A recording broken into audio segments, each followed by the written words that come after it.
வணக்கம். என் குருநாதர் எழுத்து சித்தர் பாலகுமாரன் சார் அவர்களை மனதார வணங்கிவிட்டு உங்களுடன் பேச தொடங்குகிறேன்.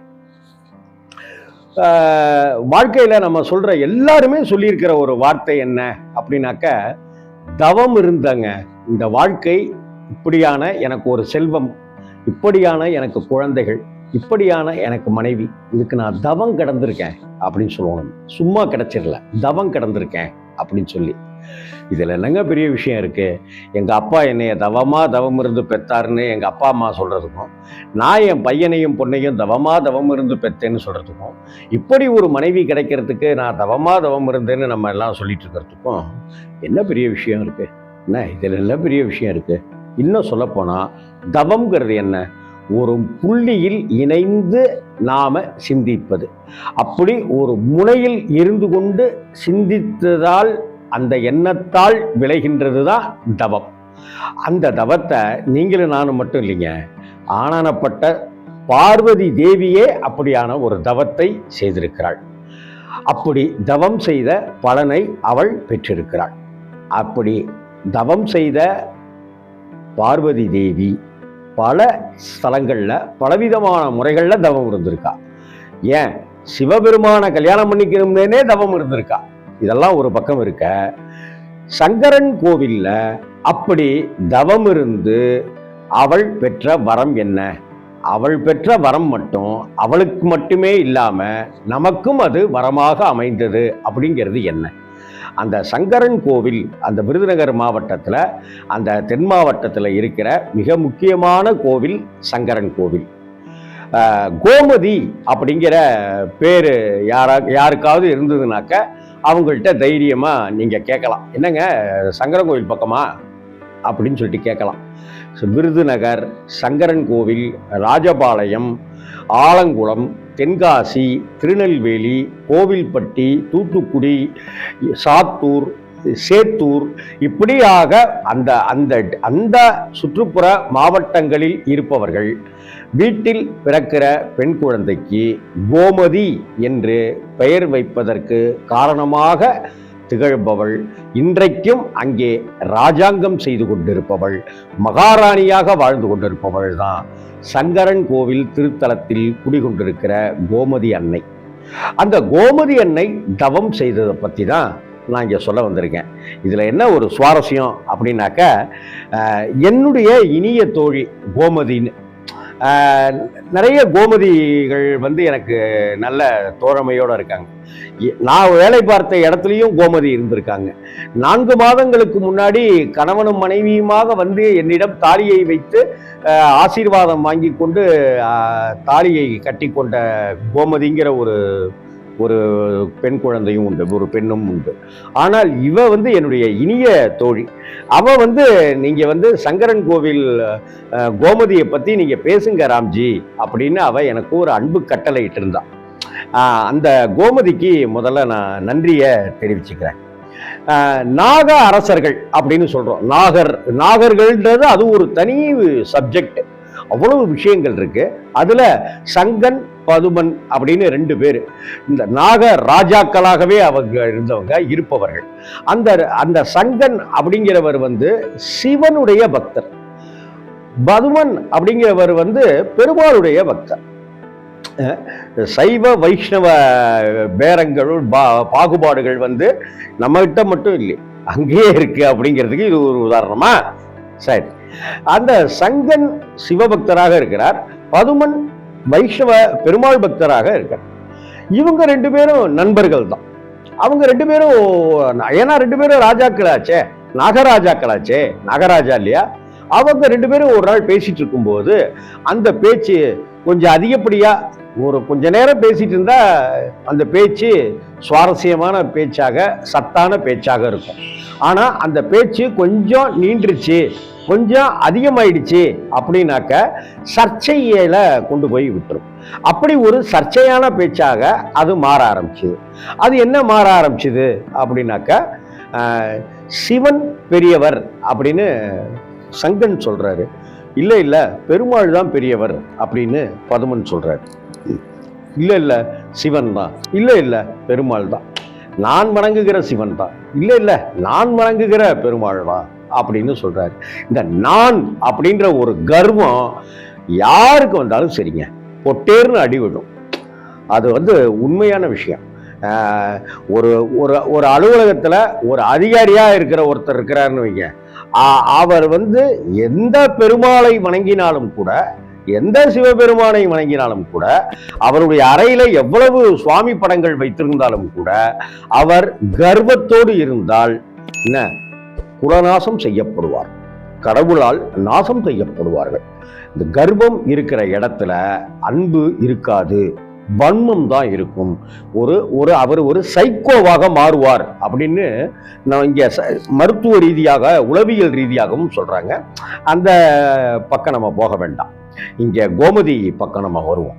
ஏன்னா கோமதி என்பவள் அழகே உருவென கொண்டவள், கனிவே உருவென கொண்டவள். என்ன, நடக்கவே தெரியாதவனுக்கு நடராஜன்னு பேர் வச்சானா அப்படின்னு எல்லாம் சில பேர் சொல்லுவோம். என்ன, கோமதி அப்படிங்கிற பெயருக்கு அர்த்தமே பசுக்களோடு நிறைந்திருப்பவள், மதி நிலவு போன்றவள். மதினா நிலவுன்னு அர்த்தம். அப்படி பசுவுடன் கூட்டமாக இருந்து நிலவை போன்ற அப்படி ஒரு 1000 கோடி பிரகாசம் கொண்டவள் தான், அப்படி ஒரு திருமுகத்தை கொண்டவள் தான் கோமதி.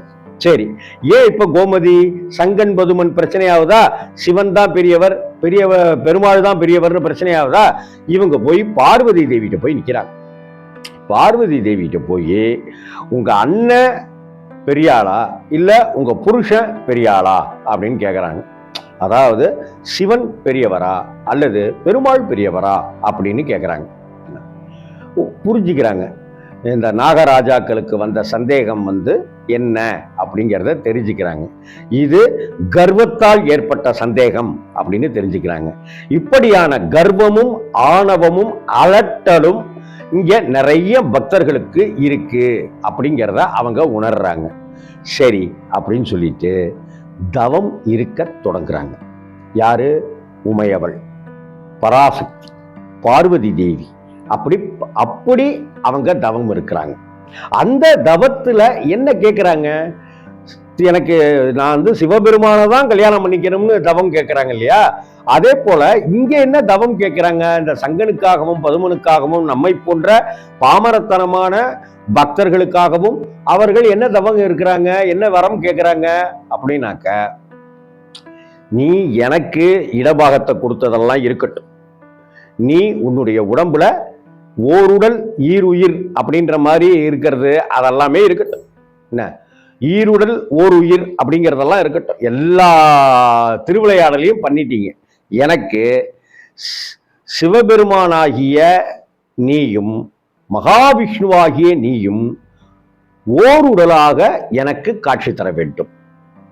நீங்க 2 பேரும் வேறு இல்லை, ஹரியும் சிவனும் ஒண்ணு அப்படின்னு சொல்றாங்க இல்லையா? அதுதான் இந்த தத்துவம். புரியுதப்ப?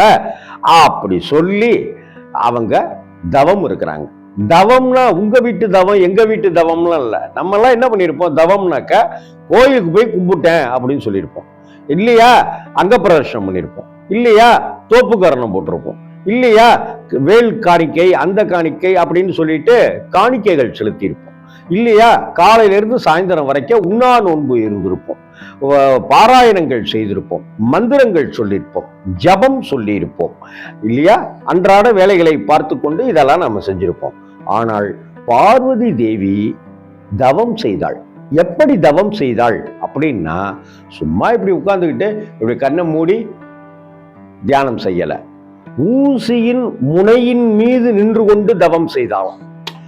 ஊசி முனை மீது நின்று கொண்டு தவம் செய்யறது அப்படிங்கிறது புராணம் சொல்லுகிற ஒரு விஷயம்.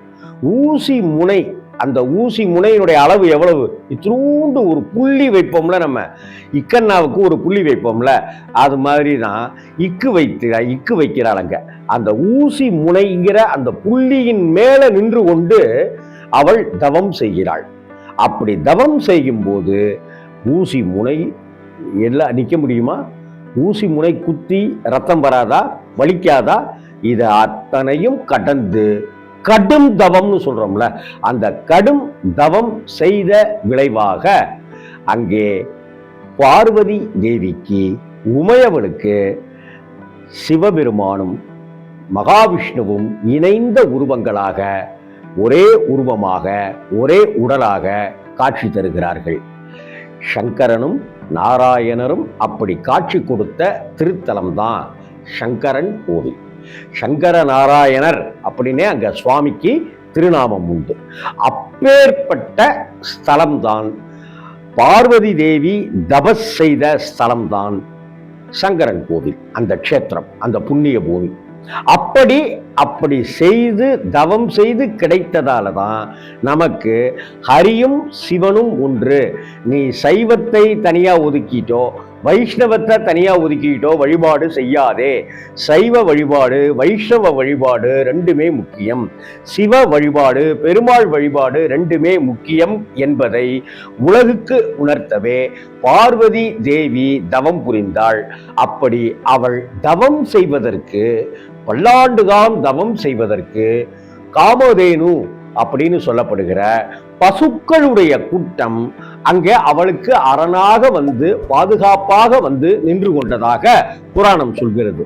அதனாலதான் அங்க பார்வதி தேவிக்கு கோமதி அப்படின்னு பேர். கோனா பசு அப்படின்னு அர்த்தம், மதினா நிலவு அப்படின்னு அர்த்தம். நான் முன்னாடியே சொன்னேன் இல்லையா? அப்படி 1000 கோடி சந்திர பிரகாசத்தோடு பசுக்களுடைய கூட்டங்களுக்கு நடுவே தவம் செய்ததால் அவள் கோமதி என்று இன்று வரை அழைக்கப்பட்டு கொண்டிருக்கிறாள். அதனால தான் சங்கரன் கோவில் உள்ளிட்ட பல அந்த ஊர்களை சுற்றி இருக்கிற பல கிராமங்கள்ல வீட்டில் பிறந்த ஒரு பெண் குழந்தை பிறந்துருச்சுனாக்க கோமதி அப்படின்னு வைக்கிறதையும், ஆண் குழந்தை பிறந்துருச்சுன்னா நாராயணன் அப்படின்னு பேர் வைக்கிறதையும் இன்றைக்கும் அங்கே வழக்கமா வச்சிருக்காங்க. நம்ம இன்னைக்கு எதோ வித்தியாசமாலாம் பேர் வச்சிட்டு இருக்கோம் இல்லையா? அதையெல்லாம் கடந்து அந்த பேர்லாம் ஒரு லிஸ்ட் அனுப்பிச்சிருந்தா என்னுடைய தோழி. அதெல்லாம் எதுக்கு? அதனால அதெல்லாம் வேண்டாம். கடைசியில சங்கரன் கோவில்ங்கிற ஒரு புண்ணிய திருத்தலம் இன்றைக்கும் பிரம்மாண்டமான ஒரு கோவிலாக திகழ்ந்து அருளையும் பொருளையும் ஞானத்தையும் யோகத்தையும் அள்ளி வழங்கி கொண்டே இருக்கிறது. சரி, இந்த இடத்துல வன்மீகநாதராக சிவபெருமான் இருக்கிறார். வன்மீகம்னாக்க புற்று அப்படின்னு அர்த்தம். புற்று அப்படின்னு சொல்லும் பொழுது என்ன அப்படின்னாக்க, இந்த கோவில்ல ஒரு காலத்துல ஒருத்தர் வந்து மண்ணா இருக்கே புத்தா இருக்கே அப்படின்னு சொல்லி அங்க இடிக்கிறார். அதை இடிச்சாக்க அங்கிருந்து ஏதோ ஒண்ணு தென்பட பதறி அடித்து கொண்டு மன்னன் கிட்ட போய், அரண்மனைக்கு சென்று மன்னன் கிட்ட போய் சொல்றாரு. மன்னன் தன்னுடைய பரிவாரங்களோட வந்து அதை என்னென்ன அகற்றி பார்த்தால் அங்கே சிவலிங்கமாக காட்சி தருகிறார் சிவபெருமான். அதனால அந்த அப்படியே அது திரும்பவும் மண்ணாகவே மூடிக்கொண்டது, புற்றாகவே மூடிக்கொண்டது. அதனால இங்கே அந்த புற்றிலிருந்து எடுத்து தருகிற மண் பிரசாதம் மிகுந்த விசேஷம் அப்படின்னு சங்கரன் கோவில் திருத்தலத்தினுடைய புராணம் தெரிவிக்குது. அதே போல சங்கன் அவர்தானே இதுக்கெல்லாம் காரணம், பதுமன் அவர்தானே இதுக்கெல்லாம் காரணம். அதனால அந்த சங்கர நாராயணருடைய இதுல சிவனுக்கு பக்கத்துல சங்கனும் பெருமாளுக்கு பக்கத்துல பதுமனுமாக காட்சி தருவதையும் இந்த கோவில்ல பார்க்க முடியும். இந்த கோவில்ல ஒரு ஆக்ஞ சக்கரம் அப்படின்னு ஒண்ணு இருக்கு. அதாவது ஸ்ரீசக்கரத்தினுடைய இன்னொரு வடிவங்கள்ல அதுவும் ஒண்ணு. அப்பேற்பட்டத சக்கரக்குழி அப்படின்னு சொல்லுவாங்க. இந்த சக்கரக்குழியில் உட்கார்ந்து, சக்கரக்குழினா குழி இல்லை, பாதாளத்துல இருக்கிறதா நினைக்க வேண்டாம். அந்த குழியில உட்கார்ந்து நாம் என்ன பிரார்த்தனை செய்கிறோமோ அந்த பிரார்த்தனையை நிறைவேற்றி தருவார்கள் சங்கர நாராயணரும் கோமதி தாயும். அப்பேற்பட்ட ஸ்தலங்கள் எத்தனையோ பெருமைகள் விசித்திரங்கள் கொண்டது. சரி, ஆடி மாசத்துல அவள் தவக்கோன் கொண்டிருந்தாள், தவம் இருந்தாள். அதை நமக்கு உணர்த்துவதற்காக வருடா வருடம் சங்கரன் கோவிலில் ஆடி தபசு திருவிழா அப்படிங்கிறது 12 நாள் திருவிழாவாக பிரம்மாண்டமாக நடக்கும். ஒவ்வொரு நாளும் ஒவ்வொரு அலங்காரத்துல அம்மன் ஜகதகதகன்னு காட்சி தருவான். இதுல இன்னொரு விசேஷம் என்னன்னா, அந்த சங்கரன் கோவில்ல மற்ற திருவிழாக்கள்ல சிவபார்வதி ரிஷபாரூடராகவெல்லாம் காட்சி தந்து உற்சவ மூர்த்திகளாக வலம் வருவார்கள். ஆனால் ஆடி தபசு காலத்தில் அம்பாள் மட்டுமே உற்சவமாக வருவாள். ஏன்னா இப்ப இந்த ஆடி தபசு திருவிழாவினுடைய மொத்த ஹீரோ எல்லாமே யாருன்னு பார்த்தா கோமதி தாய். அந்த கோமதி அன்னையை ஒவ்வொரு அலங்காரத்திலும் காண கண்கூடி வேண்டும். அதே போல சிவனுக்கு உகந்தது வில்வம்னு நமக்கு தெரியும், பெருமாளுக்கு உகந்தது துளசி அப்படின்னு தெரியும். இந்த சங்கரன் கோவில்ல அந்த பிரசாதமாக துளசி தீர்த்தமும் தரப்படுகிறது, வில்வமும் வழங்கப்படுகிறது. வில்வம் சார்த்தியும் வேண்டிக் கொள்கிறார்கள், துளசி மாலை சார்த்தியும் வேண்டிக் கொள்கிற ஒரே அதிசயம் கொண்ட கோவில் தான் சங்கரன் கோவில். இந்த சங்கரன் கோவிலுக்கு வேண்டிக்கிட்டா என்னென்ன நன்மையெல்லாம் கிடைக்குங்க? அந்த சங்கரன் கோவில்ல நாம வேண்டிக்கிட்டாக்க கணவன் மனைவி ஒற்றுமையாக இருப்பார்கள், தம்பதி இடையே ஒற்றுமை மேலோங்கும், நினைச்சதெல்லாம் நடக்கணுங்க அப்படின்னு சொல்றோம்ல, இப்படி நினைச்சதையெல்லாம் நடத்தி தரக்கூடியவளாக கோமதி அன்னை திகழ்கிறாள். நாம என்ன நினைக்கிறோமோ, எனக்கு நல்ல வாழ்க்கை அமையணும், நல்ல வாழ்க்கை துணை அமையணும், எங்க அப்பா அம்மா எப்படி நல்லபடியா அன்பா வாழ்ந்தாங்களோ அதே போல எனக்கு ஒரு நல்ல கணவன் கிடைக்கணும், பொய்யில்லாத கணவன் கிடைக்கணும், பிறன்மனை நோக்காத, அடுத்தவர் மனைவி அடுத்த பெண்களை நோக்காத ஒரு கணவன் கிடைக்கணும், பொய் சொல்லாத கணவனா இருக்கணும், உத்தமமான கணவனா இருக்கணும். வேலைக்கு போயிட்டு வரேன் அப்படின்னு சொல்லிட்டு வேலைக்கு போயிட்டு சாயந்தரம் வேற ஒரு பெண்ணை கூட்டிகிட்டு பீச்சு பார்க்கு அப்படின்னு சொல்லி அவங்க வீடு வரைக்கும் கொண்டு போய் விடுகிற கணவனாக இருக்கக்கூடாது.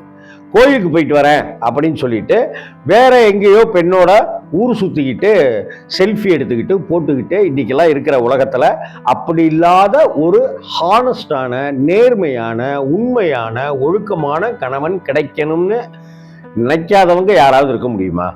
அப்படி யார் நினைத்தாலும், எந்த குடும்பத்தில் நினைத்தாலும், எந்த பெண்கள் நினைத்தாலும் நீங்க சங்கரன் கோவிலுக்கு போகணும்னு இல்லை, நீங்கள் வீட்டில் இருந்தபடி சங்கர நாராயணரையும் கோமதி அன்பாளையும் மனசார பிரார்த்தனை செய்து வேண்டிக் கொள்ளுங்கள்.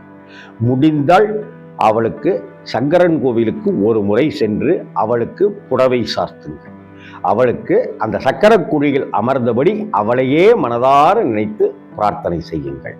சங்கரருக்கு வில்வத்தையும் நாராயணருக்கு துளசியையும் சார்த்தி பிரார்த்தனை செய்யுங்கள். சக்கரக்குழி பிரார்த்தனையும் அந்த புற்று மண் பிரசாதமும் உங்கள் வாழ்க்கையை இன்னும் உயர்த்தும், தொழிலை மேம்படுத்தி கொடுக்கும், வியாபாரத்தில் விருத்தி அடைய செய்யும். நமக்கு கவலைகள், சந்தேகங்கள், சங்கன் பதுமனுக்கு கவலைகள் சந்தேகங்கள் இருக்குல்ல, அந்த மாதிரியான எந்த சந்தேகங்களாக இருக்கட்டும், குழப்பமாக இருக்கட்டும், தேவையில்லாத பயமாக இருக்கட்டும், அத்தனையையும் போக்கி உங்களை அடுத்த கட்ட முன்னேற்றத்திற்கு அழைத்து செல்லும் ஒரு அற்புதமான திருத்தலம்தான் சங்கரன் கோவில். அப்படிப்பட்ட ஒரு தேவதையாக, மகா சக்தியாக, உலகாளும் சக்தியாக திகழ்வல்தான். அப்படி திகழ்ந்து அருளிக் கொண்டிருப்பவள்தான் கோமதி அம்பாள். வணக்கம் நண்பர்களே.